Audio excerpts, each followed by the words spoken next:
आशा करता हूं आप सब बहुत अच्छे होंगे। मेरा नाम है सिद्धांत अग्निहोत्री। स्टडी ग्लोस पे आपका बहुत बहुत स्वागत है। 3 मिलियन करूं तो 100 टी शर्ट गिव अवे हम करेंगे फटाक से कल, क्योंकि मैंने फोटो डाली तो सब बहुत बोल रहे थे sir T shirt give away बहुत जल्द करूंगा मैं। तो सबसे पहली बात तो ये है कि यार ला नीना के बारे में बात करेंगे। इंडियन एक्सप्रेस का एक बहुत अच्छा आर्टिकल है कि देखो ला नीना ने मॉडल में मिस्टेक हो गई है, ला नीना डिलेड है। क्या इसका असर पड़ेगा, क्या प्रॉब्लम होगी, हम एक एक करके डिस्कस करेंगे। लेकिन बस मैं अब देखिए, वैसे यहाँ पे तो बोला है कि देखिए नॉर्मल से ऊपर ही रहेगा, फोरकास्ट में कोई कमी नहीं आई है, ठीक है। लेकिन प्रॉब्लम ये है कि थोड़ा सा 1 महीने डीले ला नीना का हमको देखने को मिला है। बस 1 मिनट आपका लूंगा दोस्तों। हमारी पॉर्न एडिक्शन को खत्म करने की क्लास शुरू हो चुकी है। 100 दिन का ये चैलेंज, आपके पॉर्न एडिक्शन को हम जड़ से खत्म कर देंगे। जब आप लेवल 3 पे आएंगे आपका दिमाग रीप्रोग्राम हो जाएगा। तो फटाक से कोर्स में एनरोल करें, क्लासेस शुरू हैं। कल पहली क्लास थी, देर मत करें, लाइव क्लास है। ऐप को डाउनलोड करने वरना वेबसाइट विजिट करें। तो सबसे पहली बात यह है कि ला नीना जो है, सारी की सारी ग्लोबल एजेंसी ने बोला कि आ गया ला नीना, ला नीना, ला नीना, तो अल नीना, ला नीना, सब बोला कि भैया आ गया, बढ़िया। भारत ने भी बोला कि हाँ क्लाइमेट तो आएगा, मतलब प्रॉब्लम तो अल नीना से होती ही होती है, जो हमारे अभी चल रहा था।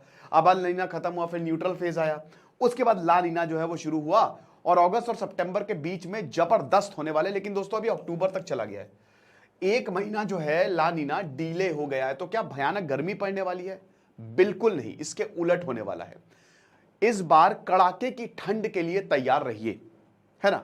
वैसे ठंड सबसे बेस्ट होती है, सर्दियों का कोई मुकाबला नहीं है, लेकिन कड़ाके की ठंड होगी। अब देखिए ला नीना होता क्या है, कई बार मैं आपको बता चुका हूं, मैप के उससे समझ लेते हैं। देखिए क्या है कि गर्म पानी है ना। गर्म पानी, वैसे मैंने बहुत अच्छे से इसको ज्योग्राफी में बताया, एनसीईआरटी ज्योग्राफी का जो शानदार कोर्स मैंने बनाया, बहुत बढ़िया तरीके से मैंने बताया है। तो जो गर्म पानी होता है ना वो हल्का होता है ना।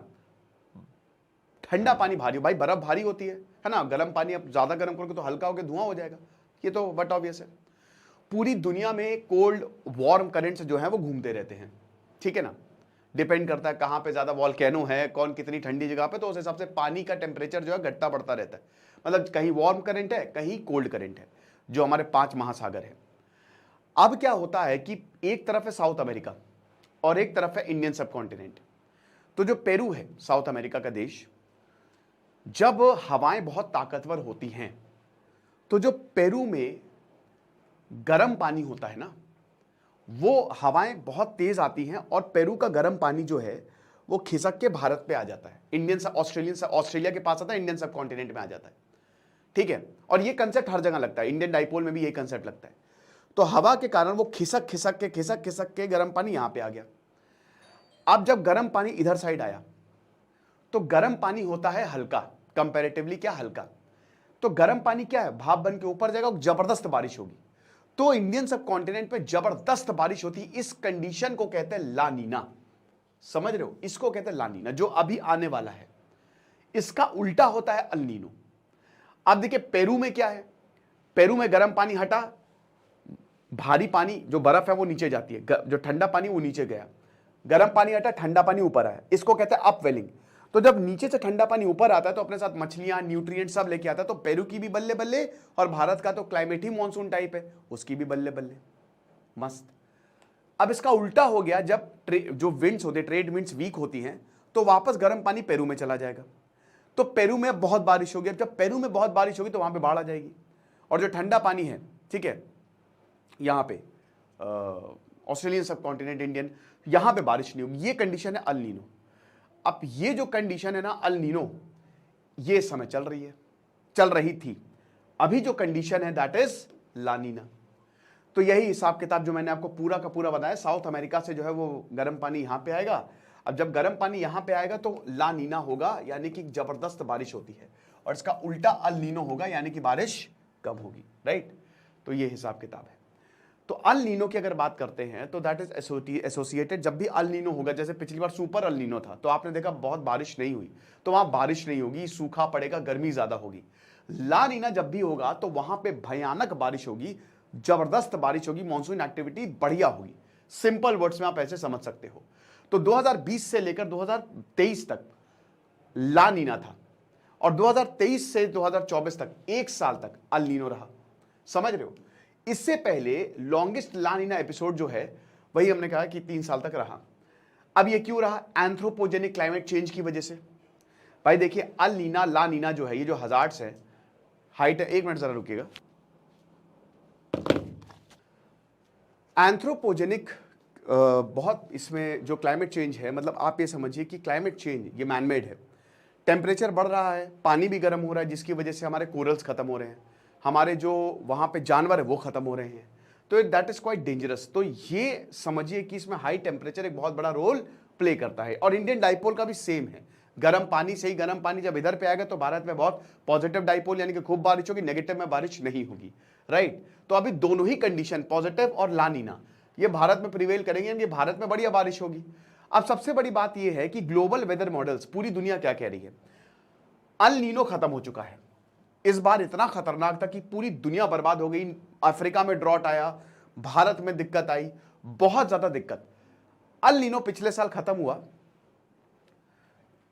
न्यूट्रल फेज में हम चले गए। पिछले साल का इस साल खत्म हुआ जनवरी में, हम अब न्यूट्रल फेज में चले गए। अल नीनो आता, फिर न्यूट्रल फेज होता, उसके बाद फिर ला नीना आता है, ठीक है ना, ये हिसाब किताब रहता है। तो मल्टीपल ग्लोबल वेदर मॉडल्स ने बोला कि ला नीना कंडीशंस आ गई, जुलाई में होगी। मेन जो ला नीना कंडीशन है वो जुलाई में होगी। अब मिड जुलाई तक क्लियर था कि ला नीना डिले होगा, यानी कि एक तरीके से कहीं ना कहीं ये मिस्टेक हुई कि ला नीना बोला जुलाई में। अब आप बोलेंगे सर ला नीना आया तो भारत में बारिश हुई, क्योंकि न्यूट्रल फेज था। ला नीना अगर प्रॉपर होता ना तो शायद और ज्यादा बारिश होती, ठीक है ना। NOAA ने बोला कि देखिए, न्यूट्रल से पॉजिटिव सी सरफेस टेम्परेचर हमने ट्रांजिशन देखा, यानी कि एंसो न्यूट्रल एक तरीके से न्यूट्रल के बाद ला नीना आता है, तो आएगा तो है ही, लेकिन जुलाई में नहीं आया। तो अब हम थोड़ा सा इसको और शिफ्ट कर दे रहे हैं अगस्त और अक्टूबर में। तो अभी ये डेट है। अभी वैसे तो बता दें कि मेन डेट तो एग्जैक्ट तो अभी पहले अगस्त थी, अब सितंबर हुई, अब अक्टूबर हो गई है। Bureau of meteorological department Australia ने यही बोला कि शुरुआत में जुलाई में आएगा, और जो सी सरफेस टेम्परेचर है वो ठंडे हमको देखने को मिल रहे हैं। यानी कि मॉडल्स होते हैं, टेम्परेचर्स के प्रेशर से, हवाओं से आप बता सकते हो कि ला नीना अल नीना कब आएगा, ठीक है। लेकिन गलती हो गई यहां पे। लगभग सारे इंडियन मेट्रोलॉजिकल डिपार्टमेंट ने भी यही बोला था कि भाई ये अप्रैल में आएगा। यहां तो इंडियन तो 1 महीना 2 महीना पहले ही बता दिया और बोला कि ला नीना कंडीशन जो है वो जून में आ जाएगी और जून से सितंबर तक चलेगी। गलत हुआ। ला नीना जो है आपको पता है कि जैसे अगस्त और सितंबर, अभी अगस्त चल रहा है, अगस्त शुरुआत हो गई, सॉरी अगस्त कह रहा हूं, सितंबर चल रहा है, ठीक है। अगस्त में हमने देखा बारिश हुई, तगड़ी बारिश हुई।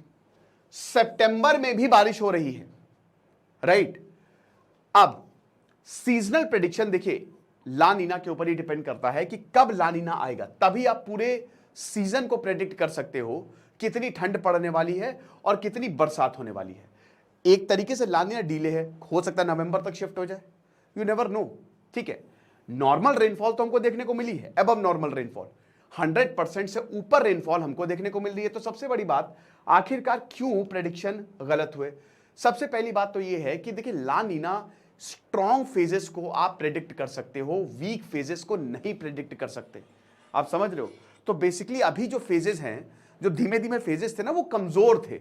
अगर स्ट्रॉन्ग फेजेस होंगे, वीक फेज देखिए, आप ऐसा समझिए कि कोई ताकतवर आदमी आ रहा है तो आप उसको पहले से ही देख लोगे, ठीक है। ढोल नगाड़े बजेंगे, स्कॉर्पियो पे फॉर्च्यूनर निकलेगी।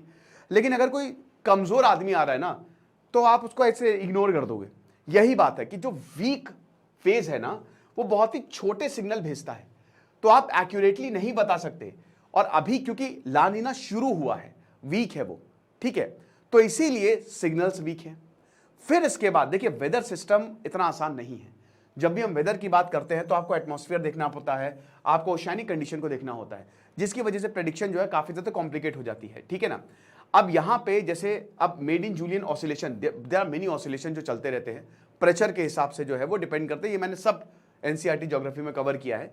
तो इसकी वजह से आप समझिए कि कॉम्प्लेक्सिटी है, हम एक तरीके से एग्जैक्ट प्रेडिक्ट नहीं कर सकते। तो यहां पे जैसे अब ये सबसे पहली बात वही, जैसे एक तो वेदर हम नहीं, फिर उसके बाद एटमॉस्फेरिक कंडीशन जो है, एटमॉस्फेरिक कंडीशन बहुत इंपॉर्टेंट होती है और इसमें सारा रोल जो है वो प्रेशर का होता है, ठीक है ना। प्रेशर और टेम्परेचर का, ठीक है। इसी प्रेशर, ये प्रेशर जो है ये आपके सरफेस और सब सरफेस इन सबको जो है वो इन्फ्लुएंस करता है। अब क्या है कि देखिए जो एटमॉस्फेरिक कंडीशन है, एटमॉस्फेरिक कंडीशन का इन सब सरफेस और सरफेस को इम्पैक्ट करना ये भी वेरिएबल है ना। इसको एक्यूरेटली प्रेडिक्ट नहीं किया जा सकता, जिसकी वजह से थोड़ा सा मुश्किल हुआ। अगला, मॉडल हमेशा एक्यूरेट नहीं होते, मॉडल की भी अपनी लिमिटेशंस होती है ना। तो ये भी हमको समझना पड़ेगा। सब मैथ से होता है, मैथमेटिकल मॉडल से तो कई बार फेल हो जाते हैं। फिर जो प्रेडिक्शन है वो लगातार अपडेट भी होती रहती है, एडजस्ट होती रहती है। इनिशियल जो प्रेडिक्शन है भाई, देखिए अब ये मौसम है, ये किसी के हाथ में तो रहता नहीं है ना, वो कभी भी अपने हिसाब से मुड़ जाएगा। तो अब शुरुआत में जो हो रहा है उस हिसाब से ये वैसे ही समझ सकते हो जैसे कोई है, अब शुरुआत के लक्षण देख के हम कह सकते हैं आईएएस बनेगा, लेकिन कुछ हादसा हो गया, उसने जान से मार दिया तो पता चला आईएएस जगह गुंडा बन गया। तो बात इतनी सी है कि भाई देखिए प्रेडिक्शन अपडेट होती रहती है ना। और अभी ऑनगोइंग कंडीशन, अभी जैसे जो एनसो है, न्यूट्रल कंडीशन जो है वो प्रीवेल हो रही है, और सितंबर या अर्ली अक्टूबर तक 110% जो है वो ला नीना की कंडीशन आने वाली है। हम बात करते हैं तो यही ला नीना जो है वो रेनफॉल भारत में जो साउथ वेस्ट मानसून आता है, भारत में मानसून क्या इधर साउथ से पूरा जो है वेस्ट साइड से मॉइस्चर लेते हुए साउथ कोस्ट को हिट करता है, ठीक है ना। तो साउथ वेस्ट मानसून जो है, फिर उसके बाद एक अरेबियन सी ब्रांच होती है और एक बे ऑफ बंगाल ब्रांच होती है, दोनों ऐसे स्प्लिट हो जाती हैं, जिसकी वजह से पूरे भारत में जो है वो बारिश होती है। जून से सितंबर तक बहुत ज़बरदस्त बारिश होगी, सितंबर में भी बारिश होगी मान के चलिए। तो ला नीना कंडीशन अभी तो डेवलप नहीं हुई है, ठीक है ना, लेकिन डायरेक्ट इंपैक्ट होगा जो करेंट मानसून है। इसमें एक तो ठंड पड़ने वाली है, ज़बरदस्त ठंड होती है, और फिर बारिश भी होती है। पूरे भारत में बारिश नहीं होने वाली क्योंकि अब तो मानसून पूरे भारत से, लेकिन हाँ जो रिट्रीटिंग मानसून होगा, मानसून आता है मानसून जाता भी है, तो रिट्रीटिंग मानसून कहां से जाता है, नॉर्थ ईस्ट से और साउथ से, वहां पे बारिश होगी। अक्टूबर नवंबर में अच्छी खासी बारिश वहां पे हो सकती है। अगस्त में भारत ने 16% सरप्लस रेनफॉल रिकॉर्ड की है, 116% अबव एवरेज जो है वो बारिश हुई है भारत में, जो कि एक बहुत अच्छी बात है। यानी कि बारिश की तो इस बार कमी रही नहीं हर जगह। सितंबर की बात करें तो 109% का यहां पे एवरेज लेके चल रहे हैं, तो ये भी 9% ज्यादा हो रही है। सीजनल ओवरव्यू की बात करें तो भारत ने अभी तक 8%, जो बोला गया था, एमडी को हैट्स ऑफ, यहां पे मेट डिपार्टमेंट ने जो बोला था ना 108-109% के करीब होगा, तो वही यहां पे हमको देखने को मिला है। लेकिन ऐसा नहीं है कि हर जगह बारिश हुई, कुछ जगह रेनफॉल कम हुई है कंपैरेटिवली। ईस्ट, नॉर्थ और नॉर्थ वेस्ट रीजन में डेफिशिएंट रेनफॉल, ये तो एवरेज की बात हो रही है ना पूरे भारत में, लेकिन कुछ जगह पे कम रेनफॉल हुई है। एबव नॉर्मल सेंट्रल और साउथ इंडिया जो है उन्होंने मोर देन नॉर्मल रेनफॉल जो है वो यहाँ पे हमने देखा है। तो जो डिले हुआ है वो भारत के मानसून को ऐसा नहीं है कि बहुत ज़्यादा इफेक्ट करने वाला है, लेकिन रीजनल डिस्क्रिपेंसी हमको देखने को मिल रही है, कहीं पे बहुत ज़्यादा बारिश, कहीं पे कम बारिश। सबसे बड़ी बात यह है कि अभी आने वाले महीनों में क्या होने वाला है। देखिए पहली बात तो यह है कि सितंबर और अक्टूबर तक ला नीना आ जाएगा, भारत के वेदर सिस्टम को ये ड्रास्टिकली इंपैक्ट करेगा। अक्टूबर से दिसंबर तक, जैसा कि हमने बताया कि ये साउथ में तो जबरदस्त बारिश करवाएगा, नॉर्थ ईस्ट में भी ये जबरदस्त बारिश करवाने वाला है। फिर उसके बाद जब भी ला नीना आता है तो ठंड बढ़ती है, तो ठंड बढ़ेगी, है ना, विंटर्स कोल्ड होंगे, विंटर इज कमिंग, तो ये मान के चलिए। बाकी जो है सो है, साइक्लोनिक एक्टिविटी बढ़ेगी, तूफान आएंगे बे ऑफ बंगाल रीजन में, डिप्रेशन, अरेबियन सी में डिप्रेशन, तो साइक्लोनिक डेवलपमेंट भी होता है, ठीक है ना। वार्म टेम्परेचर है ना भाई, वार्म करंट यहां पे आ गया, डिप्रेशन क्रिएट होगा, तो एक तरीके से तूफान भी आ सकते हैं। तो अब खैर उसको जो मेट डिपार्टमेंट है वो लगातार जो है वो इसको देखता रहेगा, इसको मॉनिटर करता रहेगा। बाकी जो भी होगा हम आपको बताएंगे, और हमारा शानदार कोर्स पॉर्न एडिक्शन को खत्म करने का जरूर अवेल करें। Thank you so much.